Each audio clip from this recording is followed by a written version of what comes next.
Assalamualaikum warahmatullahi wabarakatuh. Waalaikumsalam warahmatullahi wabarakatuh. Selamat pagi dan salam sehat semuanya. Pagi. Apa kabar? Baik. Baik, ya. Alhamdulillah pada hari ini kita masuk di mata kuliah manajemen pendidikan di SD ya, sekolah dasar, dengan satu materi yaitu komunikasi organisasi. Saudara-saudara yang saya hormati, pada hari ini sebelum kita memulai kuliah ini, mari kita berdoa sesuai dengan agama dan keyakinan kita masing-masing. Berdoa dipersilakan. Coba baik saudara sekalian, apakah semua mahasiswa hadir pada hari ini? Alhamdulillah ya. Saya akan Pak Ratna akan mencoba untuk presensi ya. Nova ada ya. Semuanya. Jadi yang siapa yang tidak hadir tadi? Ada temannya yang tidak hadir ya? Hadir semua ya. Alhamdulillah. Mudah-mudahan kegiatan pada pagi hari ini kita mau mulai. Saudara-saudara, saya ingin mencoba untuk bertanya kepada Anissa. Mana Anissa? Saudara tahu nggak pernah aktif di organisasi? Iya. Tidak pernah sama sekali. Siapa yang aktif di BEM? Di jurusan ada yang aktif? Himpunan mahasiswa jurusan? Tidak ada sama sekali. Di dalam organisasi itu apa saja yang pernah dilakukan?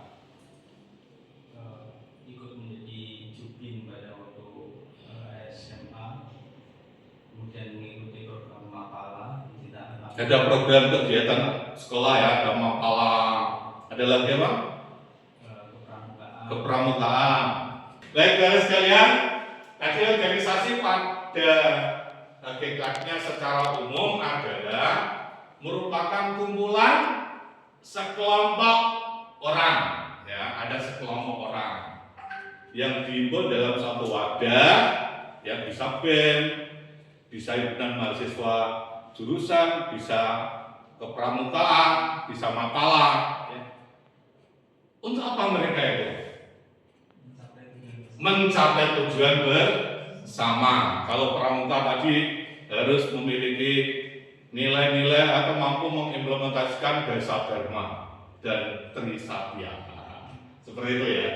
Baik saudara sekalian, apa yang disebut dengan komunikasi itu? Ya, komunikasi, the process of sending and receiving messages or news between two or more people to so that the message can be understood. Menurut Big David, communication is divided as the process of passing information and understanding from one person to another. Nah, ini sepertinya adalah khairun nada. Kira ada yang bisa lagi? Coba Mas. Komunikasi diartikan sebagai proses mengirim informasi dan memahami informasi dari satu orang ke orang yang lainnya. Ya, mengirim atau menyampaikan sebuah informasi, tentunya adalah informasi yang bermakna, ya, informasi yang bermakna. Ada beberapa informasi ya, informasi yang benar, informasi yang hoax, ya kan?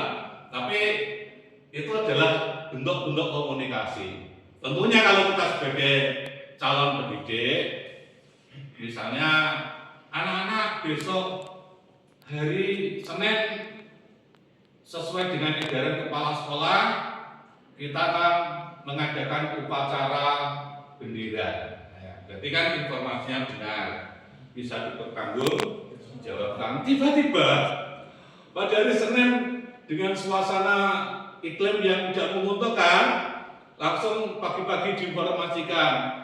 Mohon maaf, mengingat cuaca tidak menguntungkan, maka upacara di pagi hari ini dibatalkan.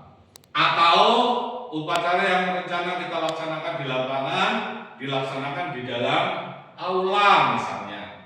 Atau memang benar-benar upacara itu dibatalkan. Jadi informasi adalah yang disampaikan kepada satu atau dua orang, dan informasinya adalah memberikan informasi yang sangat bermakna. Oke, David juga hampir sama ya. Communication is defined ada satu makna, adalah sebuah proses informasi yang understanding from one person atau another. Ini adalah disampaikan baik pada perorangan maupun secara kelompok. Ya. Ada yang dipertanyakan tentang komunikasi? Cukup? Oke. Memang mahasiswa pintar-pintar ya. Alhamdulillah. Ya.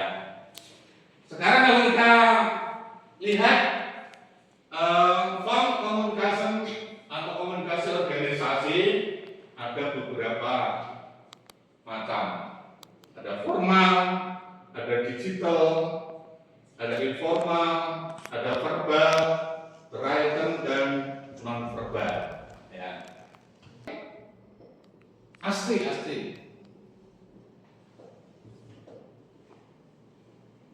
Apa ya? Ya, silakan. Antara guru dengan peserta didik. Informasi yang diberikan dari seorang pimpinan, seorang guru, ya kan, kepada bawahan atau kepada stakeholder, sifatnya apa? Formal, nggak boleh main-main loh ya. Informasi formal, ya. Kalau informal, informasi, ya silakan. Informasi yang kalau misalkan sama teman sebaya saja informasi. Ya, boleh kepada teman, kepada keluarga, ya, kepada organisasi di internal di pondok pesantren misalnya, atau di dalam kelas. Boleh, tetapi walaupun informal ini juga ada makna yang penting ya. Enaknya kapan ya kita akan setelah kita selesai ujian akhir semester ya, kita rencana mau healing ya, atau rencana ingin urban ya, bisa setelah dirembuk barulah mengarah pada informasi yang formal. Oke, ketua panitanya sudah dibentuk, sekretarisnya bentuk, bendaranya bentuk, kemudian seksi sudah dibentuk, akhirnya ketua bersama sekretaris membuat surat resmi yang nanti ditandatangani atau mengetahui korporasi, ya kan, atau mengetahui dekan, itu menjadi surat formal. Kalau digital, ya boleh sosial media baik informal maupun formal ya. Ya mungkin kalau sama temannya ya saling menginformasikan. Tapi kalau sudah dalam formal, dari formal ditransfer menjadi digital ya, ditandatangani, di-scan, atau ditandatangani dulu di-scan, atau sekarang pakai tanda tangan yang barcode, ini boleh. Kalau non verbal, tidak bisa. Gestur. Informasi ya, komunikasi non verbal. Gestur ya. Ya ada sandi. Itu kalau di berita itu sampai itu ya. Mungkin ini bisa, kalau verbal itu bisa disampaikan pada siapa? Murid-murid kita nanti, murid-murid kita yang berkebutuhan khusus ya, mungkin karena telinganya terganggu, kemudian kedua matanya juga terganggu, atau mungkin daya ingatnya juga terbatas, sebagainya, adalah menggunakan komunikasi non verbal, written, komunikasi yang disampaikan secara tertulis resmi ya. Kalau verbal juga sama secara verbal. Baik. Nah di sini pengertiannya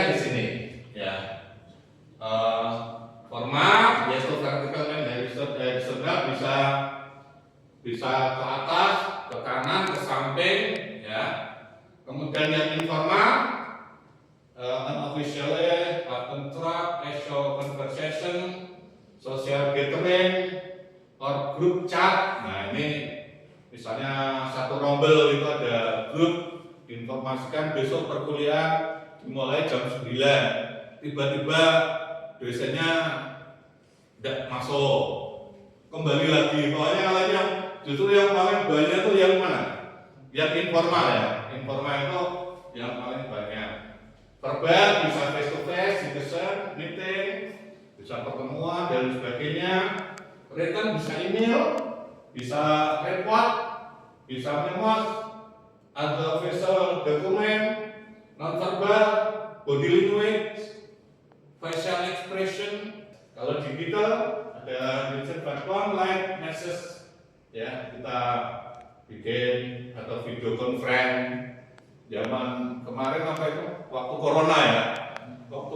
Oke, dari keenam indikator atau jenis komunikasi organisasi ini, kira-kira mana yang paling sulit?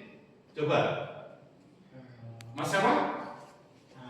Nah, Mas Hanafi. Kira-kira komunikasi organisasi apa yang paling sulit di sini?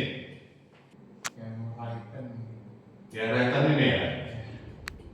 Tapi kayaknya sekarang sudah memang saatnya ya. Mau tidak mau kita pakai email. Ya termasuk para ini generasi yang tidak seperti sekarang ya.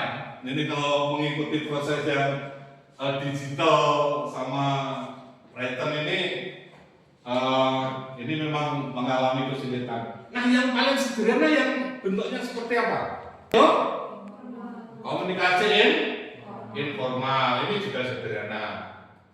Komunikasi formal sebenarnya juga sederhana ya, sering dilakukan, pengumuman dan sebagainya. Nah, ini yang paling banyak sebenarnya ini, yang verbal ini. Ya, kita ketemu sama kawan, antara dosen dengan mahasiswa, antara. Oke, berikutnya adalah ya. Jangan sampai nanti pada saat saudara menjadi kepala sekolah mengalami kesulitan komunikasi. Yang paling sulit apa yang paling sulit? Ya, tadi yang paling sulit adalah di samping digital, yang paling sulit lagi adalah yang terkait dengan non-verbal tadi. Karena kalau saudara itu tidak menguasai komunikasi dan informasi terkait dengan pelayanan pada peserta didik yang berkebutuhan khusus, makanya guru-guru yang dipersiapkan ke sana adalah mereka yang memang betul-betul dilatih untuk menguasai bahasa atau komunikasi non-verbal. Ini sangat sulit ya. Kemudian berikutnya adalah komunikasi komponen. Ya. Proses awalnya apa? Mulai dari sender apa? Pengirim. Encoding. Apa encoding? Ada sandi-sandi tertentu ya. Ada kode. Message, isi pesan yang disampaikan. ILOP, itu pesan ya. Tapi itu informal namanya. Tapi kalau sudah pernyataan siap ya, yang bertanda tangan di bawah ini, saya nama Suratno, dosen PGSD, Fakultas Ilmu Pendidikan dan Psikologi Universitas Negeri Semarang. Berarti pesan itu harus resmi, ya kan? Medianya menggunakan apa? Tadi bisa media lisan, ya, bisa verbal tadi yang enam tadi indikator itu ya. Kemudian decodingnya, kemudian receivernya apa? Penerimanya, ya, komunikasi ada komunikan, ada komunikator, ya, antara komunikan dengan komunikator. Kalau kita waktu masih SD itu belajar komunikasi dengan apa? Tahu tempolong itu ya, kaleng ya. 2 kaleng dikasih apa? Dikasih benang. Jadi dihapusi Pak Guru orang tuh ya, tak praktek itu ya suaranya hanya gendeng-gendeng gitu aja, jempret dihapusi. Tapi itu hanya bahasa mempermudah orang berkomunikasi seperti itu ya, hanya improvisasi. Feedback harus ada umpan balik. Umpan baliknya seperti apa? Respon, ada jawaban. Nah, sekarang responnya sangat cepat.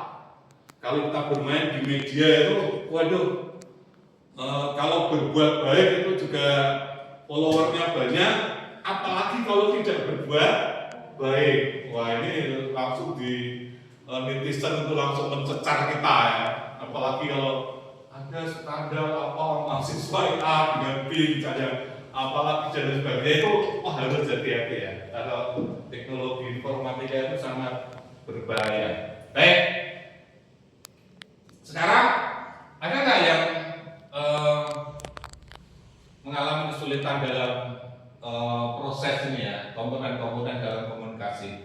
Cukup? Oke.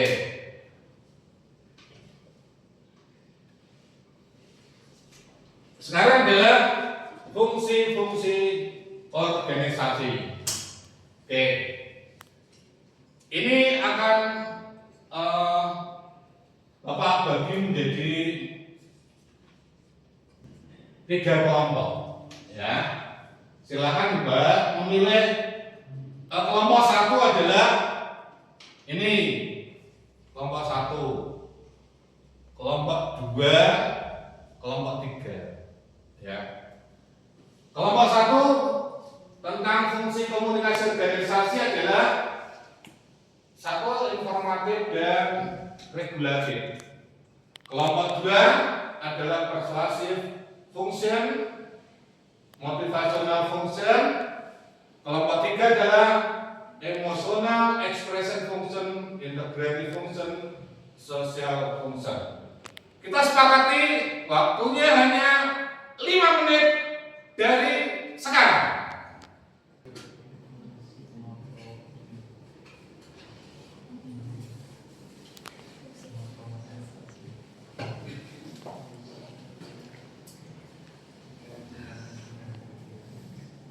Kalau ada kesulitan, tanyakan sama. Oke, waktunya sudah habis. Terima kasih. Mari kita silakan perwakilan dari kelompok 1, kelompok 2, kelompok 3. Berdiri di sini. Ya. Kelompok 3. Ya, silakan perwakilan. Ya. Kelompok-kelompok paling hebat dan silakan membuka untuk nanti pembagian siapa yang akan presentasi terlebih dahulu. Oke. Jreng. Oke. Kelompok 2 sementara sini. Ya. Sebelumnya dari kelompok 2 yang sebelumnya Iya, sikat, Pak. kami mendapat dari fungsi komunikasi di organisasi, persuasive function dan motivational function. Persuasive function merupakan fungsi yang bertujuan untuk membujuk atau meyakinkan penerima pesan agar menerima pandangan atau pendapat yang ingin disampaikan. Kemudian untuk fungsi motivational function. Oke, terima kasih. Berikutnya ambil 2. Ya. Berdasarkan hasil musyawarah dari kelompok kami, yaitu didapati bahwa informatif function adalah fungsi dari sebuah organisasi untuk menyampaikan sebuah informasi. Kemudian yang kedua ada regulative control function, yaitu adalah sebuah organisasi itu dapat mengontrol sebuah tatanan masyarakat. Oke, bagus sekali. Oke, terima kasih. Oke, ini dari 3 penyaji ini. Nanti pertanyaannya, kelompok 1 bertanya kepada kelompok 3 sekarang. Kelompok 1 silakan tanya pada kelompok 3. Izin bertanya, Mana? saya mewakili kelompok 1 izin bertanya terkait emotional expression function itu kenapa bahasa itu dikaitkan dengan emosi seseorang? Ada anggota kelompok yang bisa membantu menjawab? Ya, silakan maju Mbak. Ya.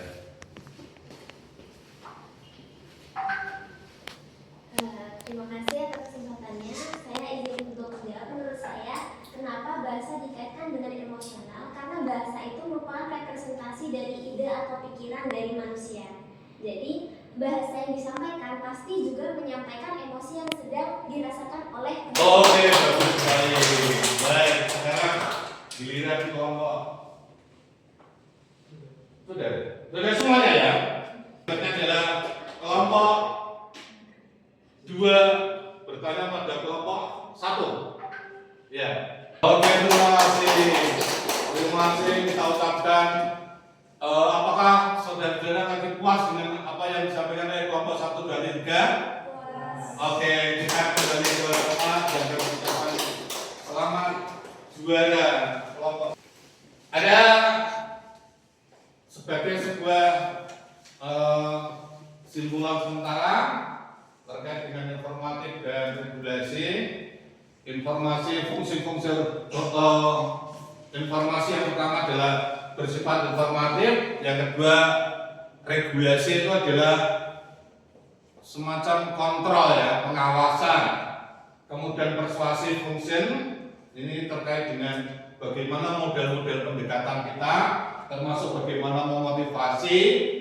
Kemudian functional expression atau emotional expression ini karakter seseorang itu akan berpengaruh terhadap gaya berkomunikasi. Ada yang lemah lembut.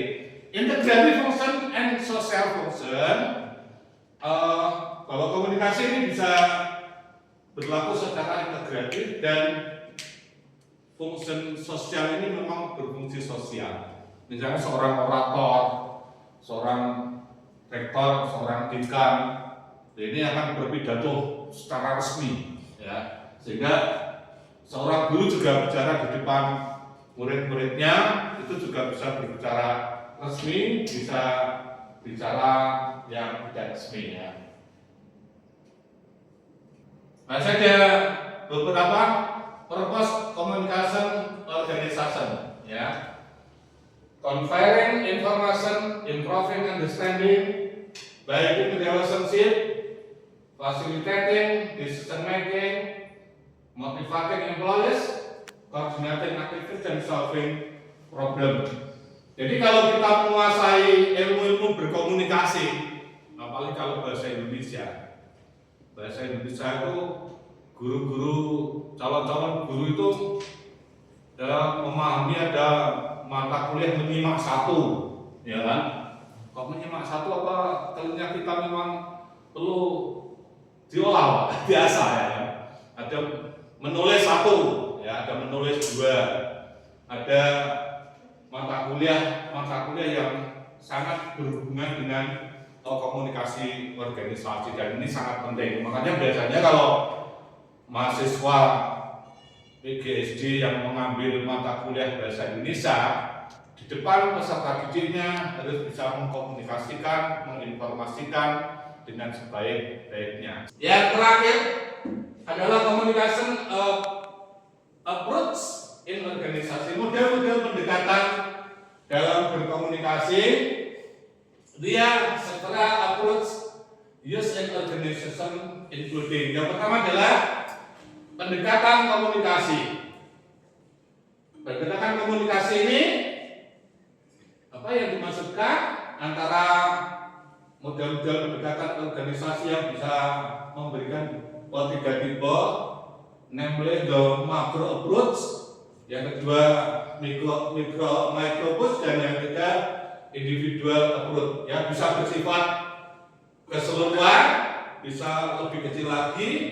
Lebih kecil lagi adalah bersifat individu. Yang kedua, komunikasi itu misalnya saudara nanti menjadi guru, menjadi kepala sekolah. Kalau kepala sekolah itu aturan kadang banyak yang dari top down ya, dari atas ke bawah. Seperti regulasi pendidikan. Tapi dengan otonomi daerah ini ada perimbangan antara informasi yang dari pusat maupun dari daerah. Yang ketiga, bottom up. Bottom up dari mana? Dari jenjang yang paling bawah ke jenjang yang paling tinggi, dari bawah ke atas. Atas boleh, bawah pun boleh. Kanan kiri, oke. Ini dok masih kena. Yang keempat, comparative approach, perpaduan. Ya, perpaduan pola-pola pendekatan yang paling baik. Yang kelima, goal based management, yaitu supaya dasar-dasar manajemen ini mencapai tujuannya, maka dilakukan pendekatan model pembelajaran individu dan organisasi yang semuanya saling berkomunikasi dengan tujuan apa? Work goal. Apa work goal? Mencapai tujuan yang dihasilkan, ya. Kemudian yang keenam, dengan menggunakan system approach. This approach view the world as a collection of interconnected and interdependent element. Ada yang bersifat kolektif, tetapi ada yang bersifat independen, ya, ada yang bebas. Kemudian yang terakhir adalah organizational effectiveness approach, ya, yaitu this include the goal achievement approach, system approach, strategic constituent approach, and competitive values approach ini. Karena ada efektivitas organisasi itu dengan menggunakan pola-pola pendekatan supaya tujuannya tercapai, maka ada sistem, ya. Yang kedua strategi konstituen, yang ketiga adalah competitive value, model-model pendekatan dengan mengedepankan nilai-nilai berkomunikasi. Ya, jadi kalau kita ada yang mengatakan Yaqul khairan aw ayasmut, berbicara yang benar, yang baik, yang santun. Jika tidak mampu, lebih baik diam. Tetapi diam itu adalah menjadi selemah-lemahnya orang yang beriman. Nah, ini yang barangkali menjadi catatan bagi kita. Saudara sekalian, mengakhiri pelajaran di pagi hari ini, saudara akan mendapatkan tugas RTL, ya, rencana tindak lanjut. Nanti akan kita lanjutkan pada pertemuan berikutnya. RTL yang pertama kelompok 1 adalah tadi setelah hasil diskusinya tadi nanti diskusinya itu tolong dibuat laporan secara tertulis. Ya, nanti bisa ditulis ketua kelompoknya siapa, anggotanya siapa. Kelompok juga sama. Untuk rencana tindak lanjut di minggu depan, saudara akan mempraktekkan seperti apa teknik berkomunikasi yang baik. Pola pendekatannya adalah bisa digunakan dengan misalnya dengan menggunakan pendekatan baca puisi, boleh, atau drama. Ya, nanti bisa melakukan sosiodrama dengan anggota kelompoknya. Kemudian yang ketiga yang bermain peran atau role playing, ya. Dengan demikian mudah-mudahan mata kuliah itu bisa berjalan dengan sebaik-baiknya. Sebagai akhir dari pertemuan ini, apakah ada hal yang perlu disampaikan? Ada pertanyaan? Cukup? Sekarang tahap refleksi. Apakah saudara puas dengan mata kuliah yang disampaikan? Disampaikan dengan sejujur-jujurnya, ya. Apakah ada kepuasan dari mata kuliah yang kita sampaikan tadi? Puas, ya. Kalau saya kira itu sebagai akhir pertemuan hari ini, mari kita nyanyikan satu nusa, satu bangsa. Tolong kembali ke tempat. Mudah-mudahan pertemuan pada mata kuliah ini bisa mendapatkan hikmah yang baik. Dan kami mengucapkan terima kasih, semoga semua mahasiswa sehat walafiat, ya, dimudahkan usahanya, dimudahkan rezekinya, dan selalu mendapatkan pahalanya mengalir tiada akhir. Terima kasih, sampai jumpa dalam acara dan kesempatan yang sama. Sekali merdeka tetap merdeka, jaya di udara, abadi di hati, Radio Top Dangdut PGSD. Sampai jumpa dalam arena juara. Wassalamualaikum warahmatullahi wabarakatuh. Selamat siang.